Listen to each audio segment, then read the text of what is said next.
शुरुआत करते हैं इस वक्त की अहम खबर के साथ। उत्तर प्रदेश सरकार के मंत्रिमंडल विस्तार के कार्यक्रम में राज्यपाल राम नाईक ने राष्ट्रगान को बीच में रोक दिया। उत्तर प्रदेश सरकार का मंत्रिमंडल विस्तार चल रहा है और इसके कार्यक्रम में राज्यपाल राम नाईक ने राष्ट्रगान को बीच में रोक दिया। शपथ ग्रहण समारोह खत्म होने के बाद जैसे ही ये घोषणा की गई, राष्ट्रगान शुरू हुआ।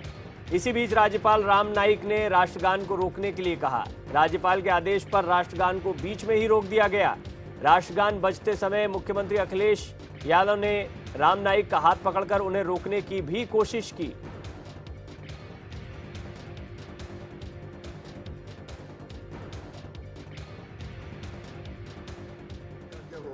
इस समारोह की कार्रवाई समाप्त की जाए। माननीय राज्यपाल की आज्ञा से इस समारोह का समापन किया जाता है।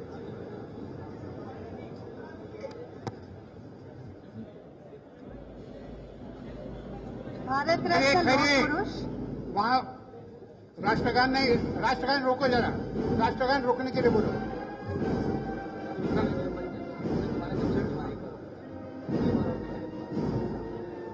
राज्यपाल की आज्ञा हो तो इस समारोह की कार्रवाई समाप्त की जाए। माननीय राज्यपाल की आज्ञा से इस समारोह का समापन किया जाता है।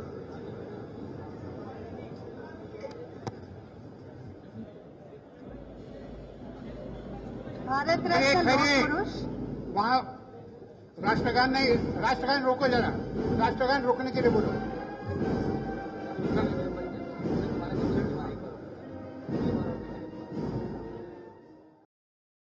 नाईक ने दरअसल राष्ट्रगान को इसलिए रोका क्योंकि उन्हें पटेल की जयंती पर संदेश देना था और कार्यक्रम को खत्म करने की घोषणा होते ही वो उसे रोकने की कोशिश करने लगे। राष्ट्रगान रोके जाने के बाद राज्यपाल राम नाईक ने पटेल की जयंती पर अपना संदेश पढ़ा। इसके बाद एक बार फिर राष्ट्रगान बजाया गया और कार्यक्रम का समापन किया गया। और हमारे सहयोगी शलभ मणि आपको ज्यादा जानकारी देंगे। शलभ, राम नाईक बहुत ही वरिष्ठ मंत्री भी रह चुके हैं, संवैधानिक प्रक्रिया को बहुत अच्छे से जानते समझते हैं। बाद में उन्हें क्या इस बात का एहसास हुआ जो अखिलेश यादव को उसी वक्त एहसास हो गया था कि वो क्या कर रहे हैं? देखिए, जरूर थोड़ा भ्रम की स्थिति हुई और इसके चलते ऐसा कुछ सामने आया। राज्यपाल ने ये चाहते थे कि इस कार्यक्रम में एकता की शपथ दिलाई जाए और जैसे ही प्रोग्राम खत्म हुआ, प्रोग्राम खत्म होने के बाद जो धुन बजाई जानी थी राष्ट्रगान की, जिन लोगों को धुन बजाना था, बैंड वालों को, वो जैसे ही शुरू होते उसके पहले ही गवर्नर ने कहा कि अभी राष्ट्रगान रोको। लेकिन तब तक ये बात उन तक कम्युनिकेट नहीं हुई जो बैंड के लोग थे और उन्होंने राष्ट्रगान की धुन बजानी शुरू कर दी। और इस दौरान जब उन तक ये बात पहुंची कि राज्यपाल अभी चाहते हैं कि एकता की शपथ दिलाई जाए, तो उन्होंने राष्ट्रगान को बीच में ही रोका, जिसके चलते ये पूरी गड़बड़ी हुई।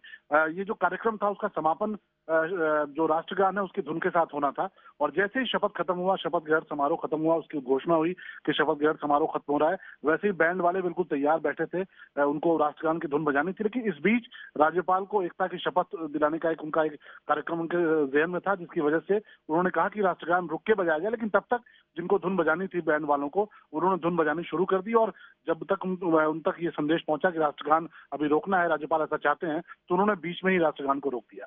चलो, अब हमने ये तस्वीरों में हम ये भी देख पा रहे हैं कि मुख्यमंत्री अखिलेश यादव, राज्यपाल एहसास हो गया कि राज्यपाल जो है वो एक गलत काम कर रहे हैं और राष्ट्रगान को हो जाने देना चाहिए उसके बाद, क्योंकि वो खुद बोलते हुए सुनाई दे रहे हैं कि राष्ट्रगान को रोको। क्या बाद में उन्हें रियलाइज हुआ इस बात का या ऐसी कोई जानकारी मिली कि एहसास हुआ यहाँ पर क्या गड़बड़ी हुई? देखिए, अभी राज्यपाल का पक्ष नहीं मिल पाया, उनसे हम बात करने की कोशिश कर रहे हैं, लेकिन राष्ट्रगान को रोकना, बीच में उन्होंने ऐसा नहीं कहा कि राष्ट्रगान को रोको। वो ये कह रहे थे कि राष्ट्रगान को रोको अभी, कि राष्ट्रगान अभी बाद में तो उसकी धुन बजेगी। लेकिन ये बात बैंड वालों तक कम्युनिकेट नहीं हो पाई और उन्होंने बिल्कुल अपना तुरंत बजाना शुरू कर दिया, क्योंकि शपथ ग्रहण का जो समापन होना था वो राष्ट्रगान की धुन के साथ ही समापन होना था। और जैसे ही शपथ ग्रहण खत्म हुआ और जैसे ही जो बैंड के लोग थे जिनको धुन बजानी थी, उनको लगा कि कार्यक्रम खत्म हो गया, लिहाजा उन्होंने बजाना शुरू कर दिया। राज्यपाल ने उसके पहले कहा कि राष्ट्रगान को रोको अभी, लेकिन तब तक चूंकि धुन बजनी शुरू हो चुकी थी, लिहाजा ये पूरी गड़बड़ी हुई और बीच में राष्ट्रगान को रोका गया। बहुत बहुत शुक्रिया आपका इस जानकारी के लिए। तो उत्तर प्रदेश के राज्यपाल राम नाईक राष्ट्रगान को रोकते हुए दिखाई दिए और उन्हें रोकते हुए अखिलेश यादव दिखाई दिए। इस खबर का अपडेट हम आप तक पहुंचाते रहेंगे। का हाथ पकड़ रहे हैं, यानी उन्हें इस बात